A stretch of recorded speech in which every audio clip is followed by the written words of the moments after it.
According to teasers for The Bold and the Beautiful, a sneak peek video clip for the week of October 13th, 2025, has been made public. It depicts Deacon Sharp, Sean Cannon, struggling with his feelings for Taylor Hayes, Rebecca Budig, and Sheila Carter Sharp, Kimberlin Brown. Roman Parks' character Penelope Poppy Nozawa finds out that Lisa Yamada's character Luna Nozawa is still alive. Additionally, Ashley Jones's character Bridget Forrester receives the results of the DNA test. Let's discuss the upcoming events in the CBS soap opera as you continue reading. Sharp Spies, Sheila Carter.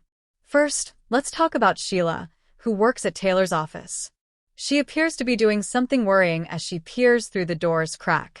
Deacon is there, hugging Taylor tightly and affectionately. It's also longer than a few seconds. It is audible that Sheila's husband says he needs Taylor. Sheila doesn't sneer or even appear to get upset when she sees them together like that.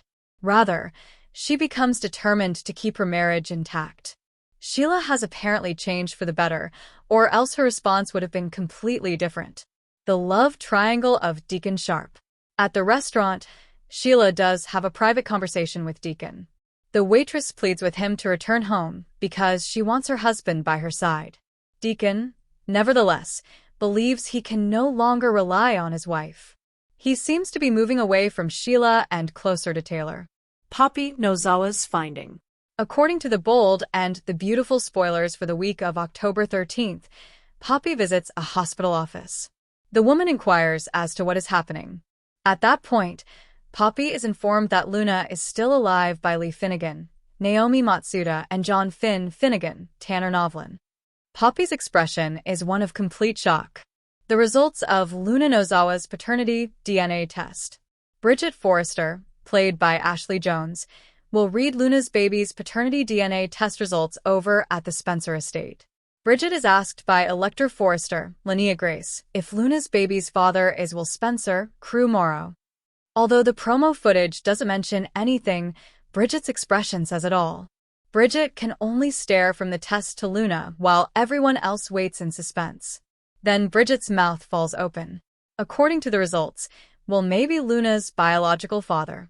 What does this signify for Will and Electra, as well as for everyone else? In addition, what will Katie Logan, Heather Tom, and Bill Spencer, Don Diamont, do about the girl who is expecting their grandchild? Deacon's heart in turmoil, torn between the angel who heals him and the devil who saved him. The week opens on a restless morning at Il Giardino. The restaurant is quiet before the lunch rush, but Deacon Sharp's mind is anything but calm. He's been pacing near the kitchen, staring at the espresso machine like it might give him an answer to the question that's been haunting him for weeks. Can a man truly love two women who couldn't be more different? Sheila Carter has been his wife for only a short while, yet their bond is built on fire, danger, and redemption. She's the woman who once terrified Los Angeles, the villain everyone swore could never change. But Deacon saw something in her, a broken soul like his own. She gave him a reason to believe in second chances when the world laughed at the idea. And then there's Dr. Taylor Hayes, calm, wise, and endlessly compassionate. Where Sheila is chaos, Taylor is peace. Where Sheila challenges, Taylor listens. Taylor has been helping Deacon navigate the emotional wreckage of his life since Luna's presumed death rocked the city. What began as therapy sessions became something deeper: mutual understanding, gentle humor, shared guilt, and the kind of connection Deacon never thought he'd earn. That connection finally came to a head this week when Sheila peeked through Taylor's office door and saw Deacon embracing her therapist. The moment lasts longer than comfort allows, a hug that says things words never could. Sheila doesn't lash out. She doesn't scream or break something. Instead, she watches. The silence that follows her discovery is more dangerous than any explosion. Sheila's silent realization: love is her weakness. For once in her life, Sheila Carter doesn't react violently. Instead, she retreats to the corridor and presses her palm against the wall, steadying herself. The shock ripples through her, not of betrayal, but of recognition. She knows that look on Deacon's face, that longing in his eyes. It's the same look she's seen in her own reflection when she watches him sleep. Deacon needs Taylor in a way Sheila cannot be. Sheila can be passion, excitement, and even loyalty, but she cannot be the calm in a storm. Still, she refuses to lose him. This isn't the old Sheila who'd plot revenge. This is a woman trying to hold onto the one good thing she believes she's earned. Later that afternoon, Sheila waits for Deacon at Il Giardino, her hands trembling slightly as she pours 2 glasses of red wine.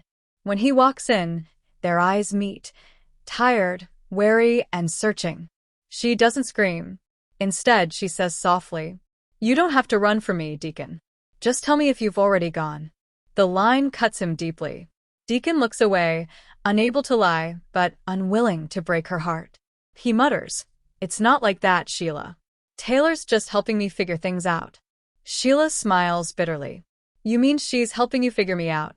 Her voice is gentle, almost understanding, and it terrifies him more than any tantrum could. Deacon's confession. "I can't rely on you anymore." The scene shifts to the alley behind the restaurant later that night. Deacon follows Sheila out, the glow of the street lamp painting shadows on their faces. He doesn't want to fight, he wants honesty. "I thought we could build something real," he admits. "But I can't rely on you, Sheila. Every time I start to, something inside me pulls back." Sheila's face hardens, but her eyes glisten. "You knew what I was when you fell in love with me. You said you didn't care about my past." "I didn't," Deacon says, his voice breaking. "But my past keeps walking into the room every time you do." He's not cruel, just defeated. Sheila takes a step back, realizing this isn't anger, it's resignation. She whispers, "So you're choosing her?" Deacon shakes his head. "I'm choosing peace. And I don't even know if I deserve it." That line becomes the emotional centerpiece of the week. Deacon's confession that peace, not passion, is what he's chasing now. It's an echo of his early storylines, the man forever running from his own mistakes. Meanwhile, Taylor sits in her office long after Deacon leaves. She stares at the framed photo of Ridge and their family, a silent reminder of all the times she's fallen for men she was supposed to help. She closes her eyes and tells herself she can't go down this road again. But fate doesn't listen. Deacon calls her later that night, not for therapy but just to talk. "I think I hurt her," he says quietly. "And I don't know if that makes me a better man or a worse one." Taylor listens, her professional guard fading. "It makes you human," she replies. The call lingers, 20 minutes, then 30, as they talk about redemption, fear, and what it means to finally forgive yourself. The camera pans out to show Taylor alone in the dim light, phone pressed to her ear, her face full of emotion she can't voice. Sheila's determination, the new plan. In another part of town, Sheila sits on the couch, her mind racing.